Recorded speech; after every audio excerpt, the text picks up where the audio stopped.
नमस्कार। Byju's government exam prep में आपका स्वागत है।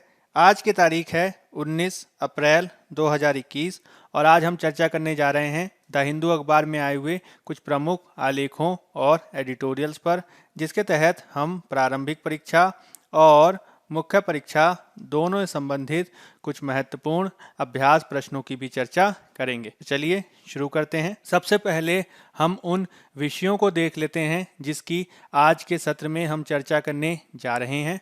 आज के सत्र में सबसे पहले हम उन प्रारंभिक परीक्षा अभ्यास प्रश्न के उत्तरों की चर्चा करेंगे जो हमने आपको कल अभ्यास के लिए दिए थे। उसके बाद हम चुनाव आयोग और उसकी शक्तियों से संबंधित एक महत्वपूर्ण एडिटोरियल की चर्चा करेंगे। फिर हम बौद्धिक संपदा अपीलीय प्राधिकरण को समाप्त किए जाने से संबंधित एक महत्वपूर्ण एडिटोरियल को देखेंगे और फिर हम भारत में ग्रीन कॉन्ट्रैक्ट को बढ़ावा दिए जाने के संदर्भ में एक और महत्वपूर्ण एडिटोरियल की चर्चा करेंगे।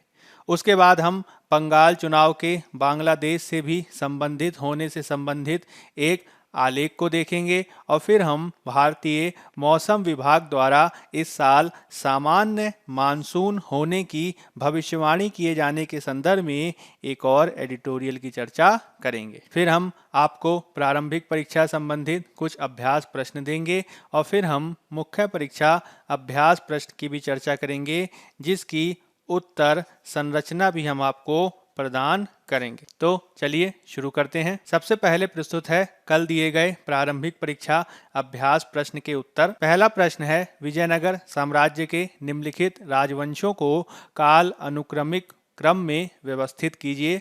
तुलुव, संगम, अरुविदु, सालुव। विकल्प है 1 2 3 4, 2 4 1 3, 3 4 2 1 कि 4 2 3 1। तो इसका सही उत्तर है बी 2 4 1 3। अगला प्रश्न है, चोल साम्राज्य के संदर्भ में निम्नलिखित कथनों में से कौन सा से सही हैं? चोल साम्राज्य के संस्थापक राजराज थे। राजेंद्र प्रथम के शासनकाल के दौरान संपूर्ण श्रीलंका चोल साम्राज्य का भाग था। विकल्प है केवल एक, केवल दो, दोनों कि कोई नहीं। तो इसमें केवल दूसरा जो विकल्प है सही है और हमारा उत्तर होगा बी। अगला प्रश्न है, चंदेरी की लड़ाई बाबर और किसके मध्य लड़ी गई थी? इब्राहिम लोदी, राणा सांगा, दौलत खान, मेदिनी राय। तो इसका सही उत्तर है डी, मेदिनी राय। अगला प्रश्न है, निम्नलिखित युग्मों में से कौन से सुमेलित हैं? अधिकारी और उनके कर्तव्य, अमीर ए मजलिस, शाही सभा और विशेष समारोह की बैठकों का आयोजन, सर ए जानदार, सुल्तान के निजी अंगरक्षकों के अधिकारी, अमीर ए बरबक, शाही दरबार का अधीक्षक। विकल्प है केवल 1 और 2, केवल 2 और 3, केवल 1 और 3 कि 1 2 और 3। तो इसके संदर्भ में तीनों ही जो विकल्प हैं वह सही सुमेलित हैं और उत्तर हो जाएगा हमारा डी। अगला प्रश्न है, ईस्ट इंडिया कंपनी की तरफ से उपहारों के साथ शिवाजी के राज्याभिषेक में भाग लेने वाला अंग्रेज राजदूत था? F Staunton, Francis रॉडन, William thorn की ऑक्सेनडिन। तो इसका सही उत्तर है डी, ऑक्सेनडिन। अगला प्रश्न है, बन्नी हट्टी के युद्ध के संदर्भ में निम्नलिखित कथनों पर विचार कीजिए। यह विजयनगर वंश के कृष्णदेव राय और बीजापुर, बीदर, अहमदनगर और गोलकुंडा के सुल्तानों की गठबंधन सेनाओं के बीच दक्कन क्षेत्र में लड़ा गया एक युद्ध था। यह युद्ध पेनुकोंडा नामक स्थान पर लड़ा गया था। उपर्युक्त कथनों में से कौन सा से सही हैं? केवल एक, केवल दो, दोनों कि कोई नहीं। तो इसके संदर्भ में हमारा सही उत्तर है डी, उपरोक्त में से कोई भी नहीं। अगला प्रश्न है, निम्नलिखित कथनों में से कौन सा से सही हैं? मुगल साम्राज्य की आय का अधिकांश हिस्सा कृषि उत्पादन से प्राप्त होता था। खुद काश्त गैर निवासी किसान थे जो किसी और गांव में रहते थे लेकिन ठेके के आधार पर किसी और जगह पर खेती करते थे, जबकि पाही काश्त उसी गांव के निवासी होते थे जहां उनकी जमीनें होती थीं। विकल्प है केवल एक, केवल दो, दोनों कि कोई नहीं। तो इसके संदर्भ में केवल एक जो विकल्प है सही है और हमारा सही उत्तर होगा ए, केवल एक। अगला प्रश्न है, कोर्निश, चाहार, तस्लीम और जमीन बोस शब्द किससे संबंधित है? चित्रकारी, मुगल साम्राज्य के अधिकारी, संगीत वाद्य यंत्र की अभिवादन के रूप। तो इसका सही उत्तर है डी, अभिवादन के रूप। अगला प्रश्न है, मध्यकालीन भारत में महत्तर और पट्टिकेल पद नाम किनके लिए प्रयुक्त होते थे? सैन्य अधिकारी के लिए, ग्राम प्रधान के लिए, वैदिक कर्मकांड के विशेषज्ञ के लिए कि शिल्पी श्रेणियों के प्रमुख के लिए? तो इसका सही उत्तर है बी, ग्राम प्रधान के लिए। अब हम चर्चा कर लेते हैं पेज नंबर 6 में दिए गए एक महत्वपूर्ण एडिटोरियल की, जिसका संबंध जीएस पेपर 2 में पॉलिटी से है। महत्वपूर्ण रूप से यह संबंधित है चुनाव आयोग अथवा निर्वाचन आयोग और उसकी शक्तियों से, जिसके तहत संविधान के अनुच्छेद 324 के अनुरूप निर्वाचन आयोग को भारत में शक्तियां प्रदान की गई हैं और इसके तहत निर्वाचन आयोग को चुनावों के निष्पक्ष कार्यान्वयन के संदर्भ में यह शक्तियां प्रदान की गई हैं, जिसमें महत्वपूर्ण रूप से लोकसभा, राज्यसभा, राज्य विधानसभाओं, राष्ट्रपति और उपराष्ट्रपति आदि के चुनावों का संचालन किए जाने के संदर्भ में उन चुनावों का महत्वपूर्ण रूप से अधीक्षण किया जाना, महत्वपूर्ण रूप से निर्देशन किया जाना और महत्वपूर्ण रूप से उनके नियंत्रण को किए जाने के संदर्भ में शक्तियां संविधान के अनुच्छेद 324 के अनुरूप निर्वाचन आयोग को प्रदान की गई हैं। 1990 के दशक और उसके बाद विशेष रूप से टी.एन. सेशन के कार्यकाल के बाद चुनाव आयोग के द्वारा चुनावों को कराए जाने के लिए अपनी शक्तियों को काफ़ी बेहतर ढंग से पूर्ण रूप से इस्तेमाल किया गया है और इसके संदर्भ में चुनाव आयोग द्वारा मॉडल कोड ऑफ कंडक्ट या आदर्श आचार संहिता को भी लागू किया गया है, उसका निर्माण किया गया है, जो चुनावों को बेहतर ढंग से संचालित किए जाने के संदर्भ में काफ़ी महत्वपूर्ण है। इसके संदर्भ में हमें अनेक न्यायिक निर्णयों को भी याद रखना चाहिए, जिसमें मोहिंदर सिंह गिल बनाम मुख्य निर्वाचन आयुक्त वाद महत्वपूर्ण है, जिसमें यह कहा गया कि जब निर्वाचन आयोग अनुच्छेद 324 के अनुरूप अपनी शक्तियों का प्रयोग करता है तो वह किसी भी निर्वाचन को स्वतंत्रता पूर्वक और निष्पक्ष कराए जाने के संदर्भ में शक्तियों को रखता है और इसके संदर्भ में उसके द्वारा अनुच्छेद 324 के अनुरूप शक्तियों का पालन किया जा सकता है। न्यायालय के इस निर्णय के बाद से ही निर्वाचन आयोग की जो शक्तियां हैं वह काफ़ी बढ़ती हुई देखी गई, जिसमें मॉडल कोड ऑफ कंडक्ट की भी काफ़ी महत्वपूर्ण भूमिका रही है। इसके माध्यम से राजनीतिक दलों, विभिन्न उम्मीदवारों और सरकारों को चुनाव के दौरान किस प्रकार से व्यवहार करना है, किस प्रकार से कार्य करना है, इसके संदर्भ में गाइडलाइंस प्रदान की गई हैं। यह है मॉडल कोड ऑफ कंडक्ट राजनीतिक पार्टियों के मध्य एक सर्व सहमति का परिणाम है और इसकी उत्पत्ति 1960 के केरल विधानसभा चुनाव से मानी गई है। मुख्य रूप से 1991 के पश्चात इसे व्यापक रूप से निर्वाचन आयोग द्वारा प्रयोग किया जाता रहा है और इसके तहत निर्वाचन आयोग द्वारा अपनी शक्तियों का निर्वहन किए जाने की दिशा में समय समय पर विविध प्रकार की अधिसूचनाएं, निर्देश और स्पष्टताएं भी जाहिर की जाती रही हैं। हालांकि व्यापक शक्तियां होने के बावजूद वर्तमान में निर्वाचन आयोग के समक्ष काफ़ी सीमाएं भी विद्यमान हैं, जिसको दूर किए जाने के संदर्भ में हमें कार्य करना होगा। इसमें कुछ महत्वपूर्ण सीमाओं के बारे में हम वर्णन करने जा रहे हैं, जिसमें एक सबसे बड़ी सीमा जो वर्तमान में देखी जाती है वह है आदर्श आचार संहिता यानी मॉडल कोड ऑफ कंडक्ट को विधिक आधार प्राप्त न होने से संबंधित। इसके संदर्भ में अनेक समितियों द्वारा भी यह अनुशंसा की गई है कि मॉडल कोड ऑफ कंडक्ट को जन प्रतिनिधित्व अधिनियम यानी आरपीए का भाग बनाया जाना चाहिए। हालांकि इसके बावजूद इसको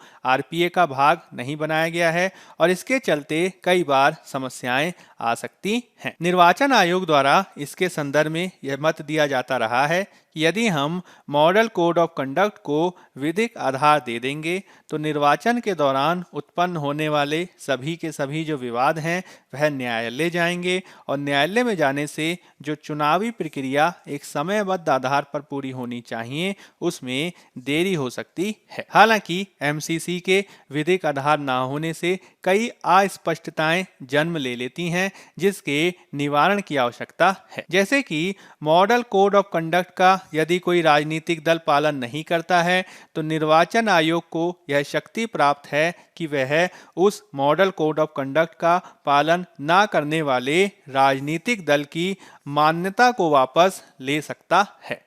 लेकिन विशेषज्ञों का कहना है कि यदि मामला न्यायालय जाएगा तो निर्वाचन आयोग की इस शक्ति को प्रश्नगत किया जा सकता है, क्योंकि खुद मॉडल कोड ऑफ कंडक्ट ही विधिक आधार प्राप्त नहीं है। तो जिस कंडक्ट को विधिक आधार प्राप्त ना हो उसके आधार पर किस प्रकार से निर्वाचन आयोग किसी राजनीतिक दल के विरुद्ध कार्रवाई कर सकता है। इसके संदर्भ में निर्वाचन काल के दौरान अधिकारियों को स्थानांतरित करने की निर्वाचन आयोग की शक्ति के संदर्भ में भी कुछ प्रश्न उठाए गए हैं, जिसमें यह कहा गया है कि जो निर्वाचन आयोग की शक्ति होती है अधिकारियों को स्थानांतरित किए जाने से संबंधित, वह तभी पूर्ण रूप से लागू की जा सकती है जब निर्वाचन आयोग के द्वारा यह कार्य किया जाए राज्य सरकार की सहमति के बाद। और इसके संदर्भ में यदि राज्य सरकार निर्वाचन आयोग की इस बात से सहमत ना हो तो एक संकट उत्पन्न हो सकता है। तो इसके संदर्भ में निर्वाचन आयोग किस प्रकार से कार्यवाही करेगा, इसको स्पष्ट किए जाने के संदर्भ में भी कार्य किए जाने की आवश्यकता है कि क्या इसके संदर्भ में निर्वाचन आयोग को प्रत्यक्ष शक्ति प्राप्त है अथवा नहीं, और यदि निर्वाचन आयोग की बात को राज्य सरकार मानने से इनकार कर देती है तो इसकी स्थिति में क्या किया जाना चाहिए। हाल ही में निर्वाचन आयोग के द्वारा केरल सरकार के एक कल्याणकारी कार्यक्रम को भी निर्वाचन अवधि में निलंबित किया गया, जिसको लेकर विवाद देखे गए। इसके तहत केरल सरकार के द्वारा कोरोना से प्रभावित हुए लोगों को खाने की किट आदि वितरित की जा रही थी, जिसे निर्वाचन आयोग द्वारा रोक दिया गया।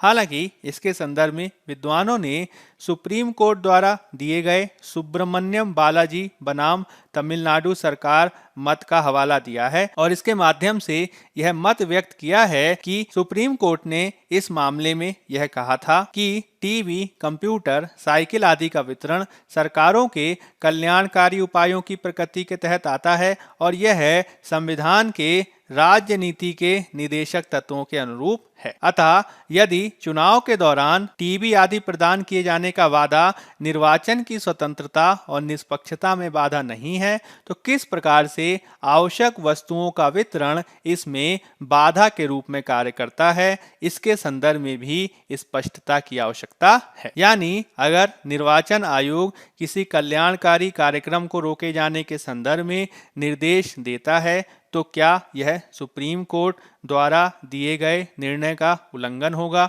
अथवा नहीं, इसको लेकर भी स्पष्टता की आवश्यकता है। इसके अतिरिक्त अनेक आलोचकों के द्वारा निर्वाचन आयोग को अत्यधिक शक्तियां ना दिए जाने के संदर्भ में भी तर्क दिए जाते रहे हैं, क्योंकि उनका मानना है कि इससे निर्वाचन आयोग को शक्तियां ज्यादा प्राप्त होने की स्थिति में यदि इसका गलत इस्तेमाल किया जाएगा तो इससे भी संवैधानिक संकट उत्पन्न हो सकता है, जिसके निवारण के लिए हमें कार्य करना होगा। यानी कहने का तात्पर्य यह है कि निर्वाचन आयोग की शक्तियों को प्रदान किए जाने के संदर्भ में काफी स्पष्टताओं की आवश्यकता है और साथ ही साथ इसकी सीमाओं को दूर किए जाने के संदर्भ में भी प्रयासों को किए जाने की आवश्यकता है। अब हम अगला एडिटोरियल देख लेते हैं जो पेज नंबर 7 पर दिया गया है और इसका संबंध जीएस पेपर 3 में अर्थव्यवस्था से है। महत्वपूर्ण रूप से यह संदर्भित है बौद्धिक संपदा अपीलीय प्राधिकरण यानी आईपीएबी को समाप्त किए जाने से। बौद्धिक संपदा अपीलीय बोर्ड इंटेलेक्चुअल प्रॉपर्टी अपीलाइट बोर्ड यह है भारतीय ट्रेडमार्क अधिनियम 1999 और भौगोलिक संकेतक माल पंजीकरण और संरक्षण अधिनियम 1999 के तहत रजिस्ट्रार के निर्णयों के खिलाफ अपील को सुनने और हल करने से संबंधित भारत सरकार द्वारा 15 सितंबर 2003 को गठित एक अपीलीय बोर्ड है। 2 अप्रैल 2007 से पेटेंट अधिनियम के तहत पेटेंट नियंत्रक द्वारा किए गए अधिकांश निर्णयों, आदेशों या निर्देशों से अपील पर आईपीएबी को सुनने और न्याय निर्णयन करने के लिए अधिकृत किया गया। इसलिए पेटेंट अधिनियम के तहत भारतीय उच्च न्यायालयों की सभी लंबित अपीलों को आईपीएबी को हस्तांतरित कर दिया गया है।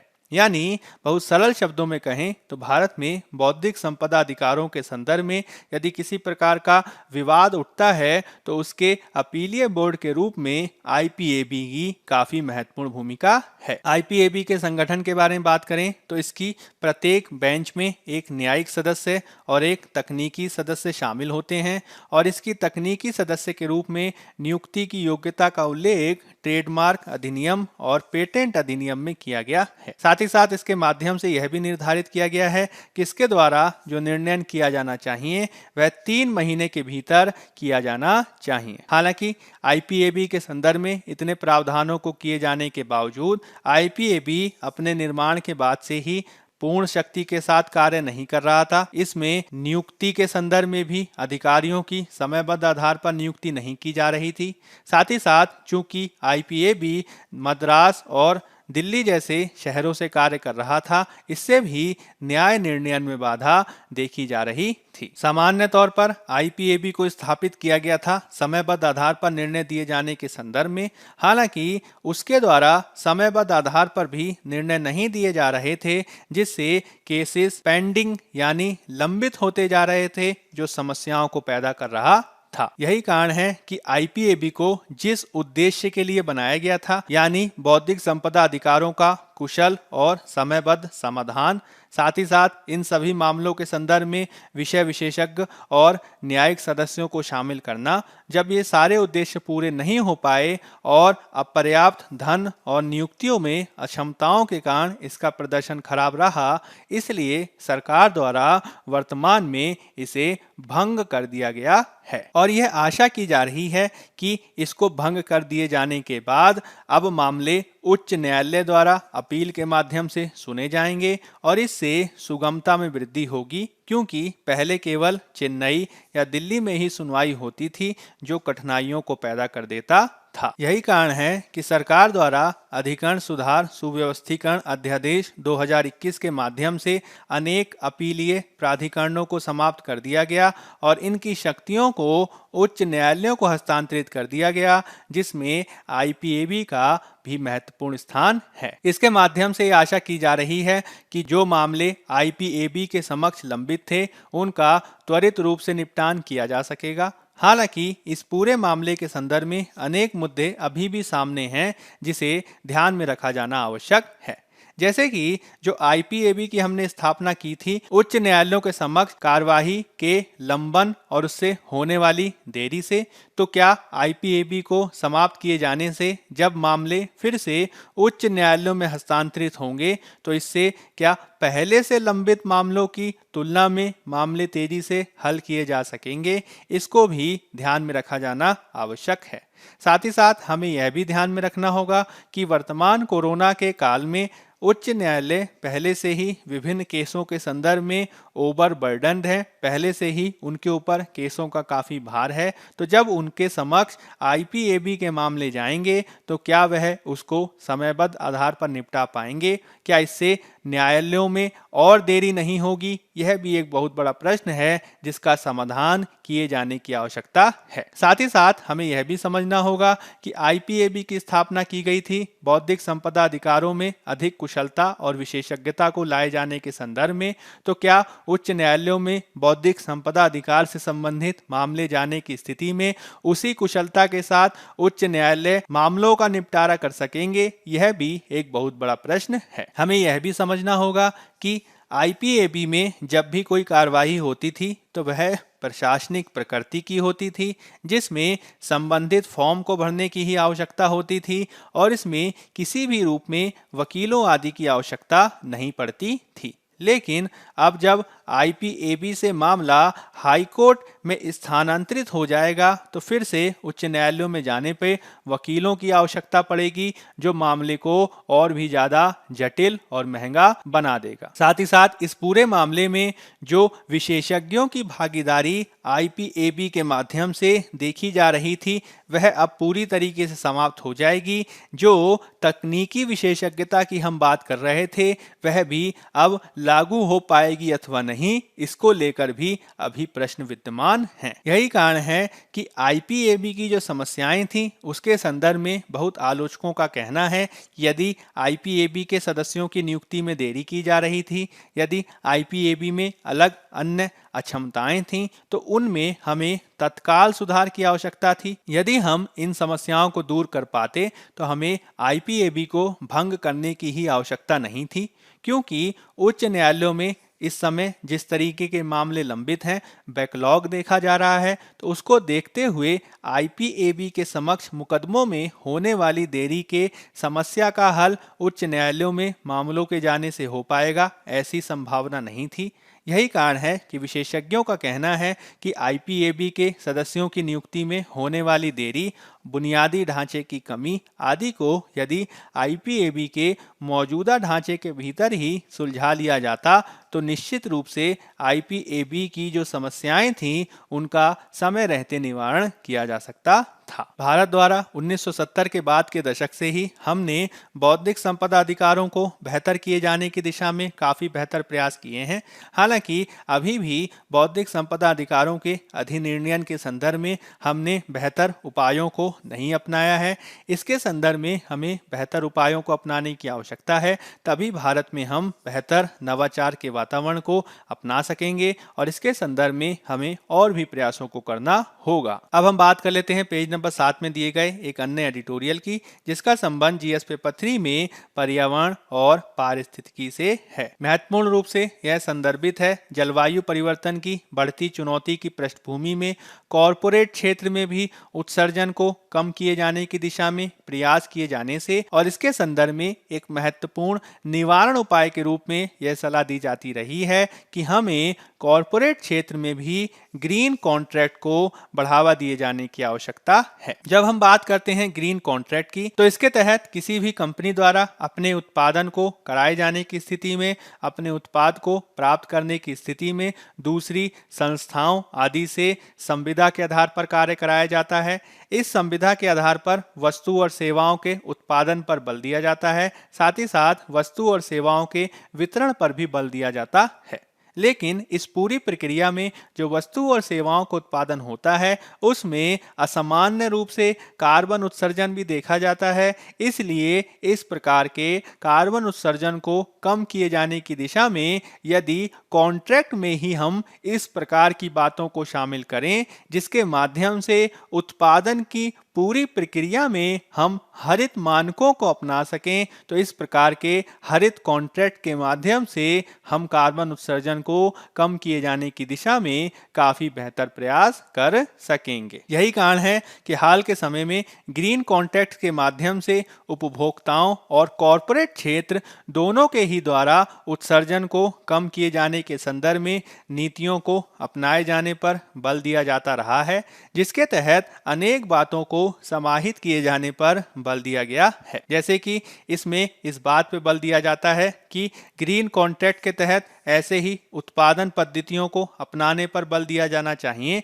जिसके माध्यम से कार्बन उत्सर्जन कम हो। इसके तहत वस्तुओं और सेवाओं की डिलीवरी और उत्पादन के विविध चरणों में हमें स्वच्छ ऊर्जा को अपनाने पर बल देना चाहिए। साथ ही साथ वस्तुओं और सेवाओं के डिजाइन, विनिर्माण, वितरण और कचरा निपटान के संदर्भ में भी हमें हरित प्रथाओं को अपनाने की आवश्यकता है। साथ ही साथ ग्रीन कॉन्ट्रैक्ट में इस बात का भी प्रावधान होना चाहिए कि यदि कॉरपोरेट क्षेत्र इसका पालन नहीं करता है तो उस पर प्रतिबंध लगाए जा सकते हैं अथवा इसके संदर्भ में जुर्माने की व्यवस्था को भी लागू किया जा सकता है। यदि हम ग्रीन कॉन्ट्रैक्ट में ही उन ग्रीन बाध्यताओं का भी विस्तार पूर्वक वर्णन कर सकें तो इसके माध्यम से संस्थाएं ऊर्जा सक्षम अवसंरचना को अपनाने के लिए प्रतिबद्ध होंगी। साथ ही साथ वह अपने दैनिक क्रियाकलापों में भी ग्रीन मानकों को अपनाएंगी, जैसे कि वह अपने क्षेत्र में वायु, जल और ध्वनि प्रदूषण में कमी के लिए तत्पर होंगी।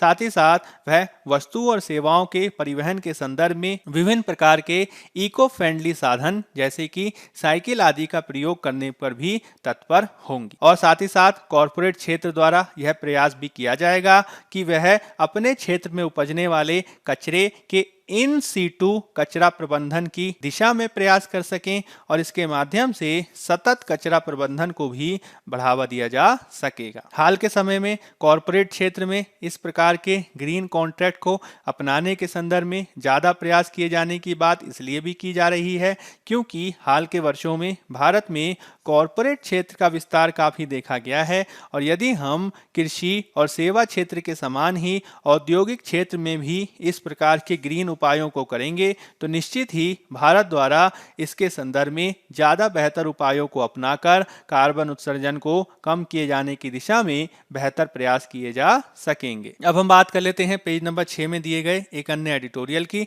जिसका संबंध जीएस पेपर 2 में आईआर से है। महत्वपूर्ण रूप से संदर्भित है बंगाल चुनाव के बांग्लादेश से भी संबंधित होने से, जिसमें बांग्लादेश में भी बंगाल चुनावों को लेकर उत्सुकता देखी जा रही है क्योंकि अनेक मामलों को लेकर दोनों में पारस्परिक संबद्धता है, चाहे वे दोनों का साझा इतिहास हो, भाषा हो, संस्कृति हो अथवा खान पान की आदतें हो। साथ ही साथ अनेक अन्य मुद्दों के संदर्भ में भी बांग्लादेश और भारत के मध्य पारस्परिक संबद्धता है, जैसे कि 1971 में बांग्लादेश के मुक्ति संग्राम में अनेक भारतीयों की भूमिका देखी गई जिसमें प्रणब मुखर्जी, ज्योति बसु आदि महत्वपूर्ण है। साथ ही साथ दोनों के मध्य जल बंटवारे को लेकर भी संबद्धता है, चाहे वो तीस्ता नदी के जल बंटवारे का मामला हो अथवा गंगा नदी के जल बंटवारे का मामला हो। हमें ये ध्यान रखना होगा कि बांग्लादेश में 2 करोड़ से अधिक व्यक्ति नदियों पर अपनी आजीविका के लिए निर्भर हैं और चाहे सूखा हो अथवा बाढ़ हो,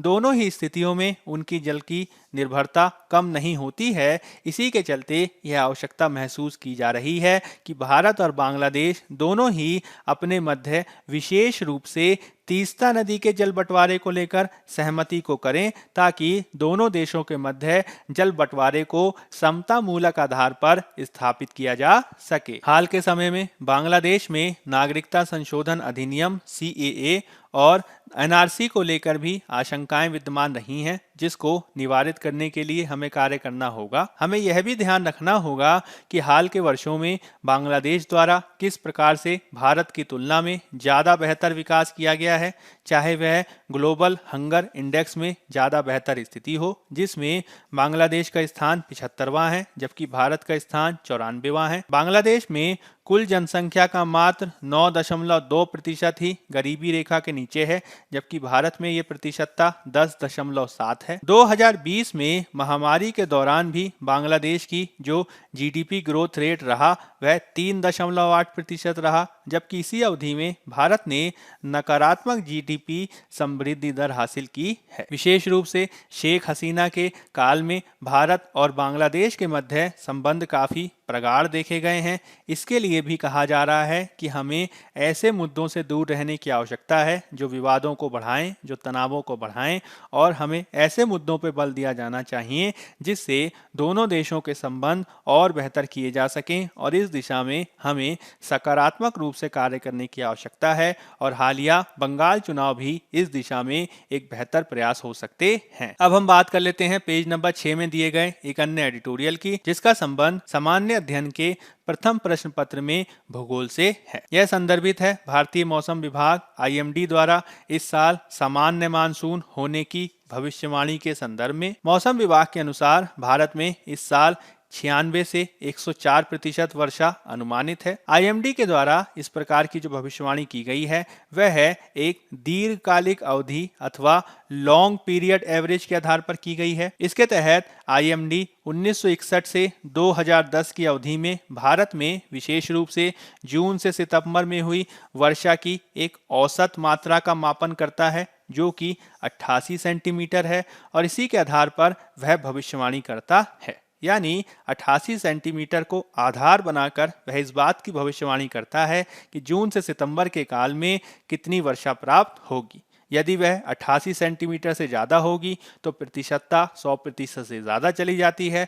यदि प्रतिशतता 88 सेंटीमीटर से कम होगी तो प्रतिशतता 100% से कम हो जाता है। आईएमडी द्वारा 20 साल से अधिक साल से इसके संदर्भ में 2 चरणों में मानसून की भविष्यवाणी की जा रही है और इसके माध्यम से अप्रैल में मानसून के प्रारंभ होने के पश्चात एक बार और आईएमडी द्वारा भविष्यवाणी की जाएगी, जिसके तहत वह मई अथवा जून में भविष्यवाणी करेगा ताकि इसके संदर्भ में वह बेहतर ढंग से अपडेटेड आंकड़े दे सके कि किस प्रकार से मानसून की दिशा रहने वाली है। इसमें मुख्य रूप से आईएमडी के द्वारा उत्तर पश्चिम भारत, उत्तर पूर्वी भारत, मध्य भारत और दक्षिणी प्रायद्वीप के संदर्भ में भविष्यवाणी की जाएगी और यह जो भविष्यवाणी है यह जुलाई और अगस्त के महीने के लिए भी की जाएगी, जिसमें भारत को 2/3 से अधिक मानसूनी वर्षा प्राप्त हो जाती है। आईएमडी की जो भविष्यवाणी है वह कृषि के दृष्टिकोण से भी काफी महत्वपूर्ण है।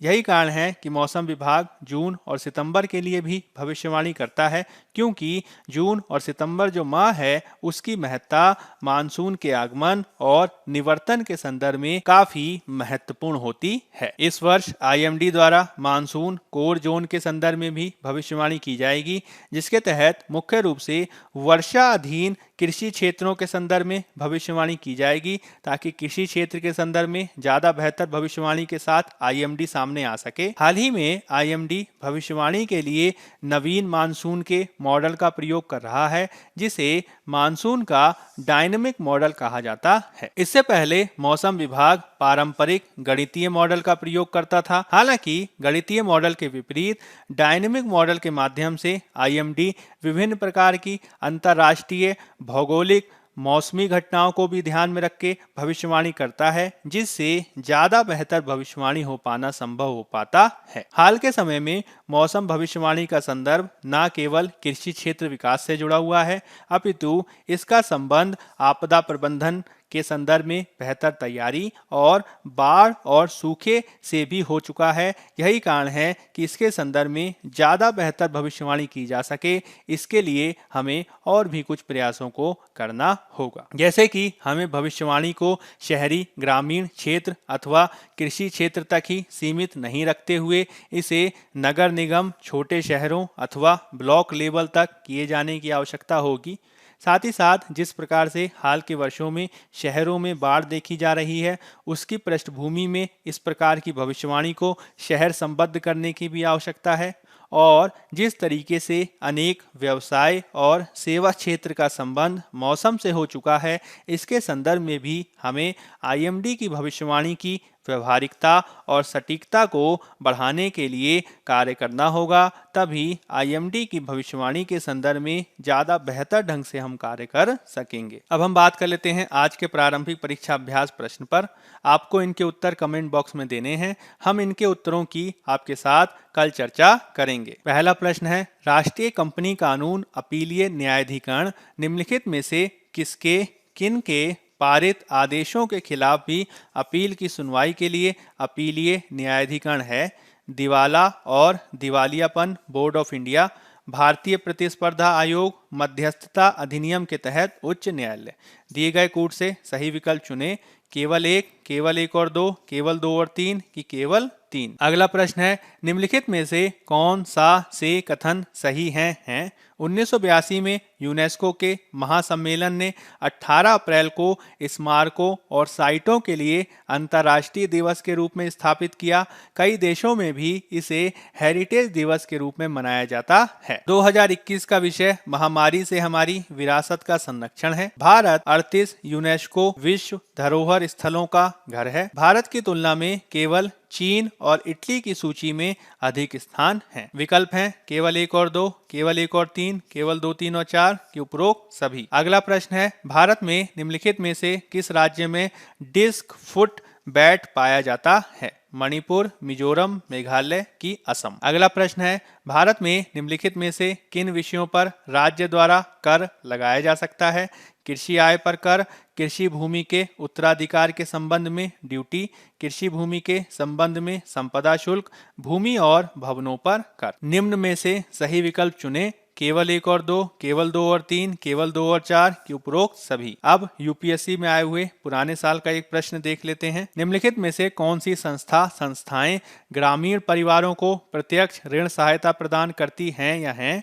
क्षेत्रीय ग्रामीण bank, national bank for agriculture and rural development, भूमि विकास बैंक। नीचे दिए गए कोड का उपयोग करके सही उत्तर चुनें। केवल 1 और 2, केवल 2, केवल 1 और 3 कि 1, 2 और 3। अब मुख्य परीक्षा संबंधित कुछ प्रश्न देख लेते हैं। चुनाव आयोग को मिलने वाली शक्तियों की सीमा और स्वरूप अभी भी भ्रामक है, विश्लेषण करें। 250 शब्द, 15 अंक। ग्रीन कॉन्ट्रैक्ट से आप क्या समझते हैं? बताएं कि इसके कार्यान्वयन से निगमों के उत्सर्जन में कटौती कैसे होगी। 150 शब्द, 10 अंक। यदि हम पहले उत्तर की संरचना के बारे में बात करें तो इसकी भूमिका में आप चुनाव आयोग का परिचय देंगे और इसके मुख्य भाग में आप अनुच्छेद 324 के अनुसार निर्वाचन आयोग को प्राप्त शक्तियों की व्याख्या करेंगे। इसमें आप आदर्श आचार संहिता, मॉडल कोड ऑफ कंडक्ट आदि को भी संदर्भित कर सकते हैं। साथ ही साथ कुछ न्यायिक निर्णयों की भी आप बात कर सकते हैं। फिर आप निर्वाचन आयोग शक्तियों की कुछ सीमाओं और अस्पष्टताओं को बताएंगे और इन सीमाओं को दूर किए जाने के संदर्भ में आप कुछ सुझाव दे सकते हैं। जैसे कि आप बता सकते हैं कि एमसीसी को विधिक आधार आदि दिया जा सकता है। साथ ही साथ इसके संदर्भ में आप कुछ और भी सुझाव अपनी तरफ से प्रस्तुत कर सकते हैं। फिर उसके बाद आप एक उपयुक्त सकारात्मक निष्कर्ष प्रदान करेंगे और भारत में लोकतंत्र की स्थापना के संदर्भ में निर्वाचन आयोग की भूमिका को भी आप स्पष्ट कर सकते हैं। दूसरे उत्तर में आप ग्रीन कॉन्ट्रैक्ट्स का परिचय देते हुए इसको अपने शब्दों में परिभाषित करेंगे। फिर उसके बाद आप उन तथ्यों को स्पष्ट करेंगे जिनके कार्यान्वयन से निगमों के उत्सर्जन में कटौती संभव होगी। इसके संदर्भ में आप कुछ लाभ और उदाहरणों की भी चर्चा कर सकते हैं और फिर हम एक उपयुक्त सकारात्मक निष्कर्ष प्रदान करेंगे और इस प्रकार से आप अपने उत्तर को पूर्ण कर सकते हैं। बायजूस गवर्नमेंट एग्जाम प्रेप के आज के इस अंक के माध्यम से हमने अधिक से अधिक संकल्पनाओं और तथ्यों की आपके साथ चर्चा की। यदि आपको हमारे द्वारा प्रस्तुत की जा रही पहले पसंद आ रही हैं तो अधिक से अधिक लाइक, शेयर और सब्सक्राइब करें। आज के अंक में फिलहाल इतना ही। धन्यवाद।